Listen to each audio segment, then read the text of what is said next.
Қайырлы күн, құрметті білім алушылар. Бүгінгі сабағымыздың тақырыбы хлоропласттардың құрылымдық компоненттері және олардың қызметі. Сабақтың мақсаты хлоропласттың құрылымы мен қызметі арасындағы өзара байланысты орнату. Күтілетін нәтижелер: хлоропласттың құрылымы мен қызметі арасындағы өзара байланысты орната алады. Хлоропласттың құрылымы мен қызметін сипаттай алады. Фотосинтез дегеніміз не? Фотосинтез дегеніміз хлоропласт арқылы күн сәулесі энергиясының химиялық байланыс энергиясына айналу процесі.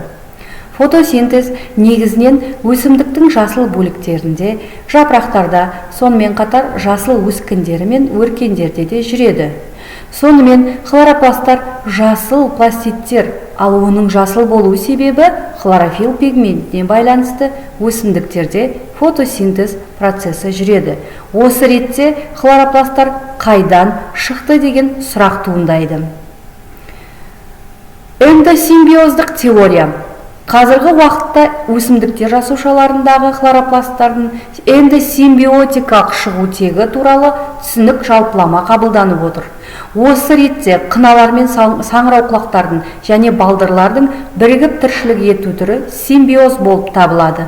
Ал жасыл бір жасушалы балдырлар саңырауқұлақ жасушаларының ішінде тіршілік етеді. Осындай жолмен бірнеше миллиардтаған жыл бұрын фотосинтездеуші цианобактериялар, көкжасыл балдырлар эукариоттық жасушаларға еніп, содан кейін эволюция барысында ядролық геномға аса маңызды гендердің басым бөлігін бере отырып, өзінің автоматиялығын жоғалтты деп болжайды. Хлоропласттардың құрылысы мен қызметі. Хлоропласттар өсімдік жасушасының жасыл пластидтер деген атауымен белгілі болған органеллалардың түрі. Хлоропласттардың құрылысы оның қабырғасы сыртқы және ішкі екі мембранадан тұрады. Олардың арасында мембрана аралық кеңістік болады. Хлоропласттардың ішінде ішкі мембранадан бау секілді шығатын күрделі тилакоидталы құрылым түзіледі. Хлоропластты гель тәрізді толтырып тұрылған затты строма деп аталады. Хлоропласттарда хлорофиллдерден басқа сары, қоңыр, қызғылт сары түсті каротиноидтар болады. Ол пигменттер ұзындығы басқа толқындағы сәулелерді шағылыстырып, өз энергиясын хлорофиллдерге беріп, фотосинтездің жүрісін тездетеді. Келесі кезекті бірінші тапсырмаға берейік.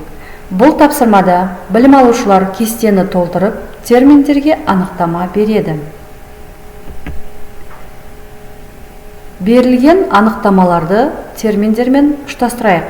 Хлоропласт фотосинтез процесін жүзеге асыратын өсімдіктердің жасушашілік органоиды. Хлорофилл күн сәулесінің қуатымен фотосинтез процесін іске асыратын өсімдіктердің жасыл пигменті. Тилакоид ішкі мембранада болатын жалпақ тақташалар. Строма хлоропласт пен жасушаның цитоплазмасын бөлетін қабықша. Келесі тапсырмаға көшетін болсақ, бейнефильмді тамашалап, білім алушылар хлоропласттың құрылымы мен қызметі арасындағы өзара байланысты сипаттап береді. Үшінші тапсырма кезекте хлоропласттың құрылымын 1:8 сандармен белгілеп жазады. Хлоропласттың құрылымына келетін болсақ, ішкі мембранадан, сыртқы мембранадан, тилакоид матриксінен, хлоропласт стромаларынан, ДНК, РНК, гранадан тұрады.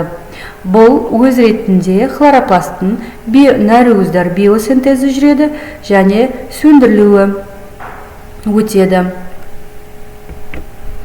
Тақырыпты бекіту сұрақтарын білім алушылар Pliskers.com платформасы арқылы тест сұрақтарға жауап беру арқылы орындайды. Рефлексия: нені білдім, нені үйрендім, нені түсінбедім, немен жұмыс жалғастыру қажет, нені үйренгім келеді деген ретте білім алушылар рефлексия парақшаларын толтырады. Назарларыңызға рахмет.